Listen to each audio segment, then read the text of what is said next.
Merci, et puis bonjour à toutes et à tous. Je précise que effectivement, la référence dans le bouquin Fraternité, j'écris ton nom, à propos des bisounours, c'est un guide de légitime défense des bisounours face à l'intimidation des brutes à claques, puisque à chaque fois qu'on aborde des approches, que ce soit la fraternité, la convivialité, le vivre ensemble, on a immédiatement droit à « Ah, mais on n'est pas dans un monde de bisounours ». Comme évidemment personne ne peut prétendre qu'on est dans un monde de bisounours, à ce moment-là, la conversation s'arrête et on n'a même pas la capacité d'engager le débat. Donc moi, je propose de dire, quand on vous dit ça, répondez, est-ce que vous préférez être dans un monde de brutes à claques ? En général, les gens diront non, non, c'est pas non plus ça qu'on veut. Et bien à ce moment-là, on commence la discussion. Quelles sont les conditions à réunir pour que le curseur soit plutôt du côté du vivre ensemble que du côté des logiques de violence et de guerre. Et c'est effectivement important de se donner le droit de revisiter le sens des mots, parce que très souvent, les premières intimidations, les premières formes de violence, elles s'expriment à travers les mots que nous utilisons. Prenez ce mot « valeur » qui vient d'être évoqué, effectivement, dans le rapport pour Michel Rocard sur l'évaluation des politiques publiques. J'avais proposé d'entendre l'évaluation dans son sens fort, qui était délibérée sur ce qui fait valeur. La mesure étant un outil parmi d'autres qui peut être utile, mais le cœur, c'est la délibération sur ce qui fait valeur. Et le mot « valeur », il faut lui-même l'entendre dans son sens fort de force de vie. Quand on vient de voir le petit film qui accompagnait l'expression artistique à l'instant, avec toutes ces personnes qui dansent sur une place, est-ce que ce sont des créateurs de valeur ? Oui, évidemment, si on entend le mot « valeur » dans son sens de force de vie. Il y a de la transmission de force de vie. Mais si vous entendez le mot « valeur » au sens de la novlangue économique actuelle, de l'économisme dominant, alors là, ces personnes étaient sans valeur. C'était des inactifs improductifs, puisque le seul sens retenu du mot « valeur » en termes économiques, c'est le « value for money ». Tout ce qui ne produit pas de l'argent est considéré comme sans valeur et est considéré, pire, comme étant du côté des charges. Donc évidemment, la question du vivre ensemble, la question de la fraternité, si nous raisonnons en ces termes, elle est pour l'essentiel du côté de l'inactivité, de l'improductivité, ou pire, du côté des charges. On comprend tout de suite qu'une société ne peut pas vivre de manière soutenable si elle se laisse intimider par cette représentation-là de la valeur. Et puisque j'ai utilisé le droit à revisiter le sens des mots, et puisque le thème de la fraternité a été choisi pour introduire cette journée, partons justement du sens du mot « frater ». Frater, en latin, c'est l'ensemble de la famille humaine. Ce n'est pas la petite famille nucléaire et réduite au genre masculin, non, c'est l'ensemble de la famille humaine. Et on comprend bien que nous sommes effectivement à un rendez-vous critique de notre famille humaine, un rendez-vous où l'enjeu du devenir de notre frater est aujourd'hui absolument déterminant. Regardons-le sur 3 enjeux qui sont au cœur de notre actualité.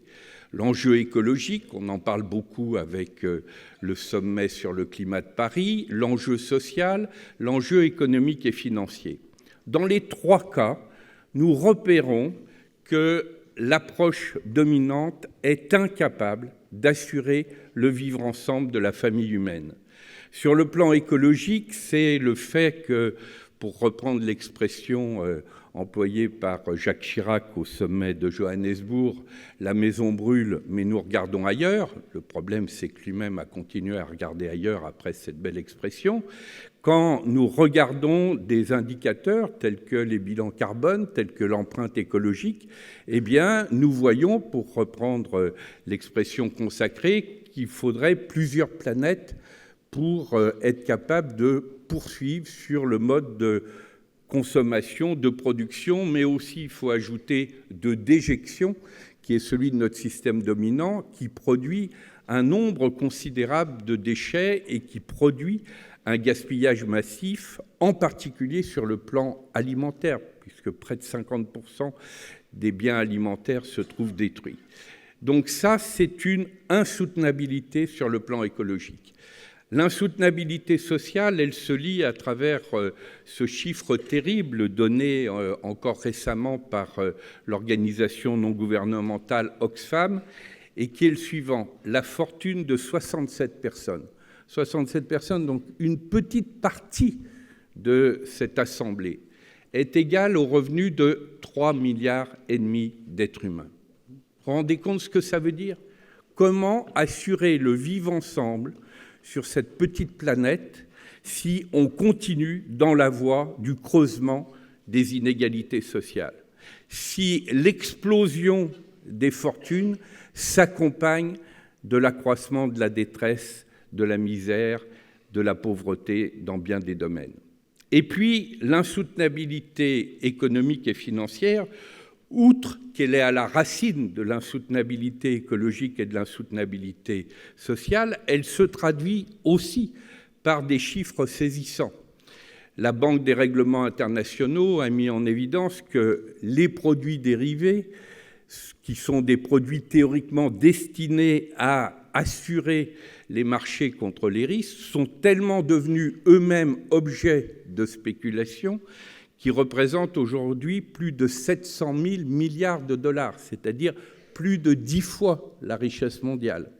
Bernard Liétard, un des anciens responsables d'une banque centrale et qui en a démissionné pour alerter ses collègues sur le fait que les banques centrales ne faisaient pas leur boulot, avait, en 2007, pour alerter ses collègues, mis en évidence que sur les 3 200 milliards de dollars qui, à l'époque, s'échangeaient quotidiennement sur les marchés financiers, moins de 3%, 2,7% exactement, correspondaient à des biens et des services réels. Comme son cri d'alarme n'a pas été entendu, nous avons eu la crise financière de 2008. Et comme on n'a pas traité les causes de la crise financière de 2008, qui est précisément la démesure spéculative des marchés financiers, nous allons, hélas, tout droit vers une nouvelle crise financière majeure.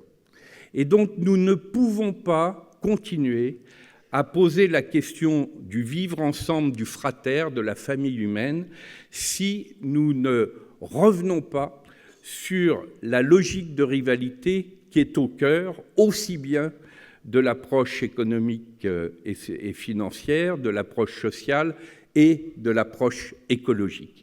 La fameuse phrase de Martin Luther King disant « Il nous faut apprendre à nous aimer comme des frères ou nous préparer à périr comme des imbéciles » est plus juste que jamais. Et le lien entre la question de l'amour, la question de la connaissance et la question de l'apprentissage est particulièrement judicieux. Car nous sommes effectivement dans une situation où la logique à la fois de la bêtise et de la méchanceté, donc le contraire de la logique bisounours, pour reprendre mon expression initiale, est incapable de traiter la question du devenir de la famille humaine.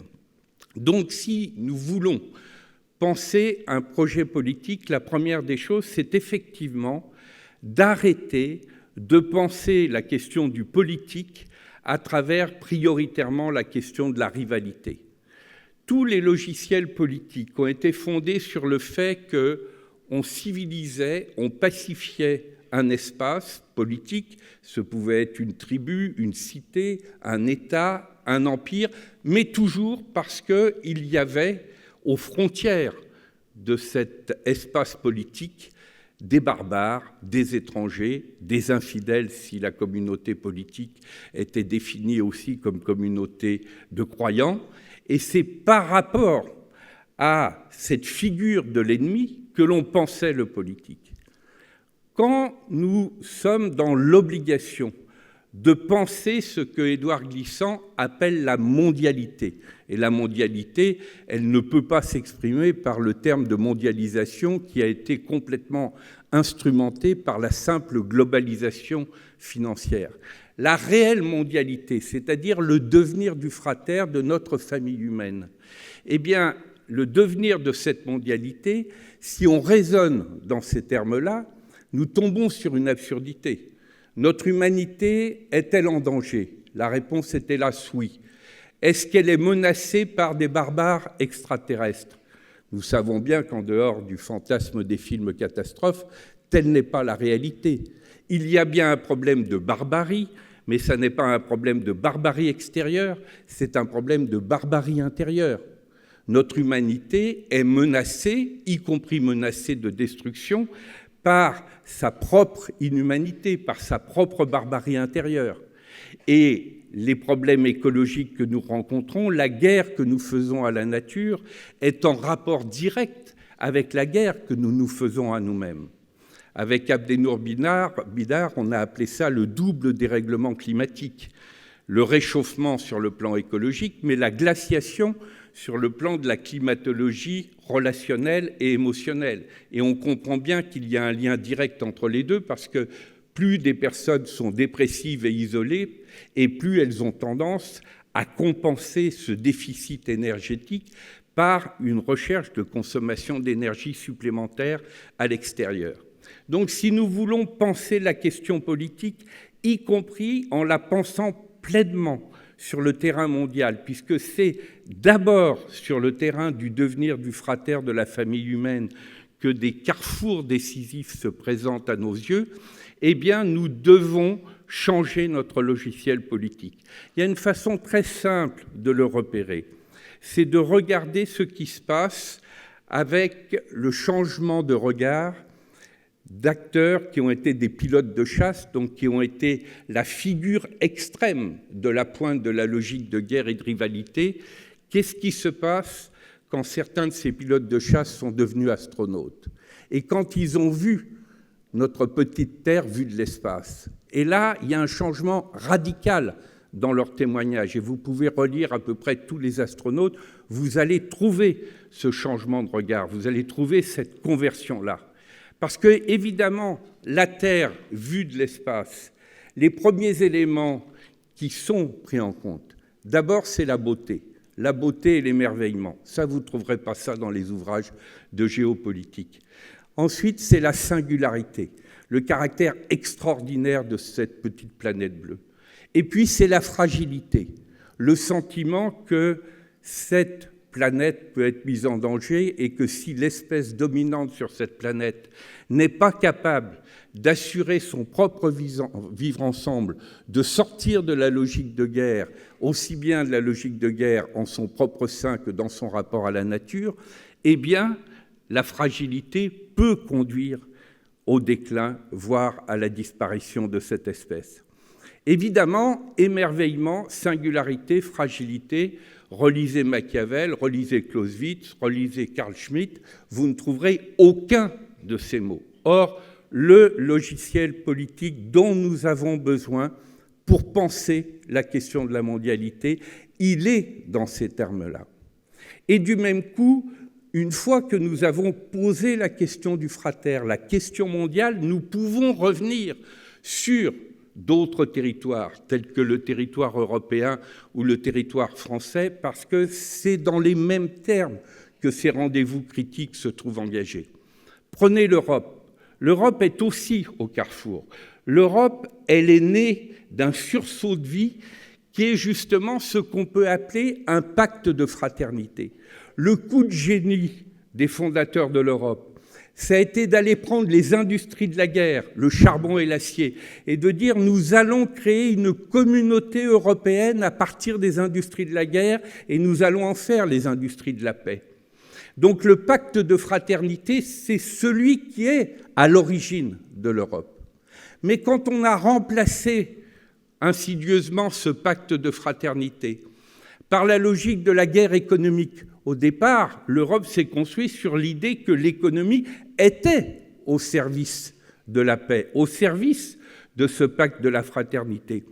À partir du moment, notamment sous l'influence de ce qu'on a appelé le consensus de Washington, où l'Europe est devenue, au contraire, le terreau où se jouait une guerre économique mondiale, eh bien à ce moment-là, le projet européen a commencé par se fracturer. Et nous ne pouvons repenser un projet européen qui soit à la hauteur des défis et d'une Europe qui soit pleinement contributrice à l'enjeu du frater, à l'enjeu de la mondialité, et non pas une Europe peureuse, une Europe forteresse, une Europe qui érige de nouveaux murs, en particulier contre les réfugiés.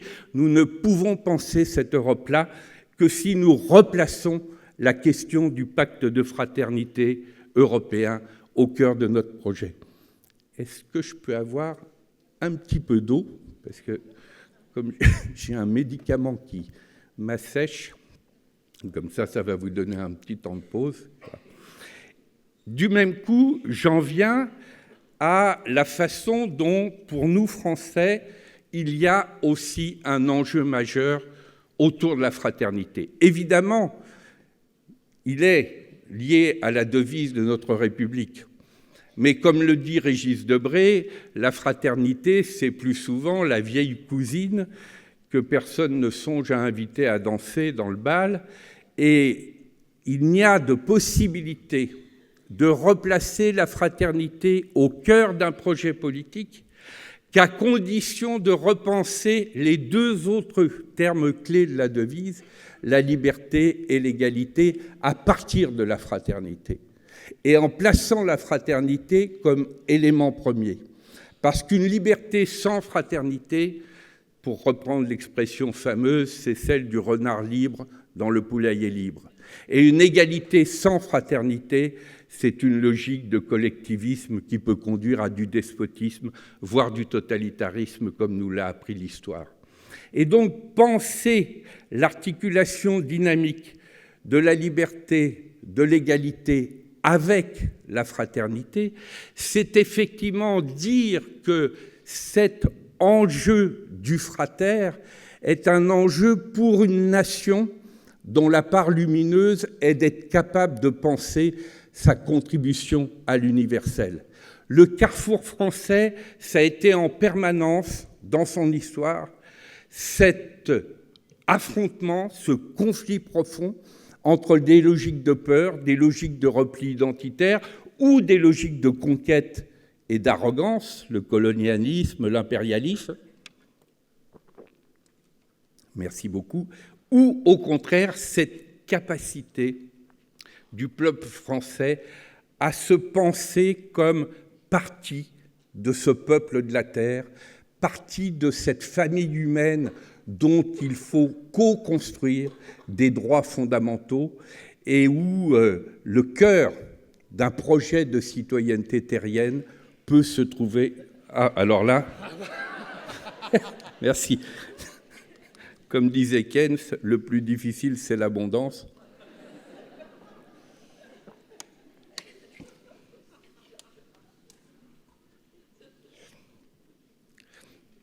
Donc le rendez-vous français, il est de ce point de vue-là de même nature que le rendez-vous européen et le rendez-vous mondial. Et d'ailleurs, nous le vérifions en permanence, c'est-à-dire que quand la France est incapable de penser sa propre capacité de vivre ensemble, quand elle se replie, quand elle se ferme dans son ambition, eh bien, inévitablement, sa place dans l'Europe devient secondaire et sa place dans le monde, qui est de toute façon démographiquement extrêmement faible aujourd'hui, devient elle-même négligeable. Il n'y a de possibilité pour un projet politique qui redonne à la France sa pleine dignité, mais non pas sur la base d'un projet d'arrogance dont elle n'a de toute façon plus les moyens, que uniquement si c'est un projet de service et de service au bénéfice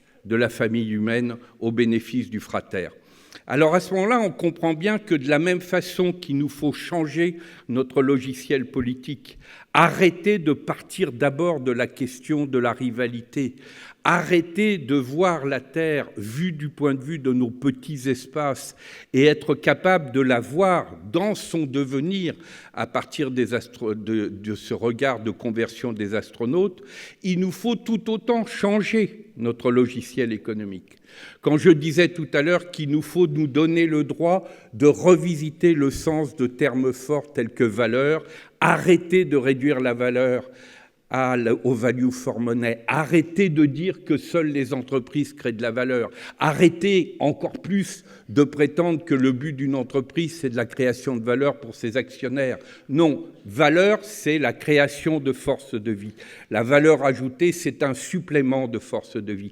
Chaque fois que l'on donne la vie, chaque fois que par l'éducation, on permet à des êtres humains de se tenir debout et de transmettre cette force de vie, chaque fois que par de la qualité de santé, d'éducation, on crée des conditions telles que des êtres humains se tiennent debout, on démultiplie de la force de vie.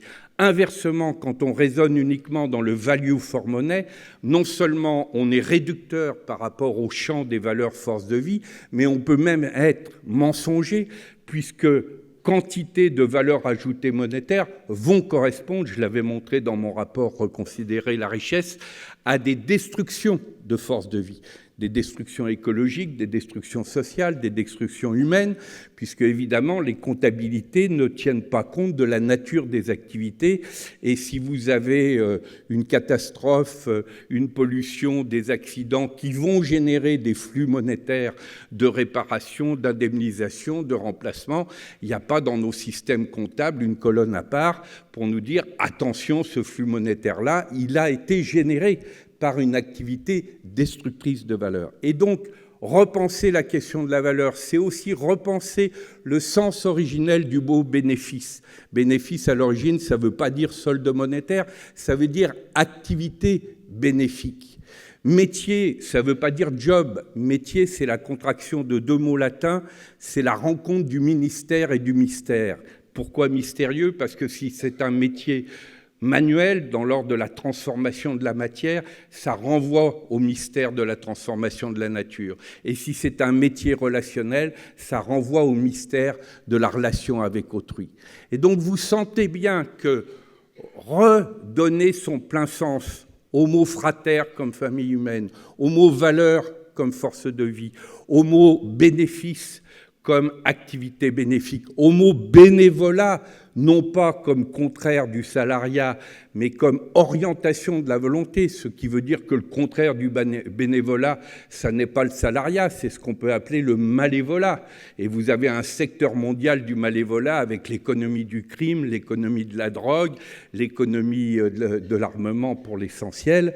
Et ça, entre les deux, vous avez un secteur qui est très pauvre en information, qui ne dit rien de la nature de sa volonté, qui dit juste simplement « je perds ou je gagne de l'argent ». On pourrait l'appeler le secteur du lucravolat.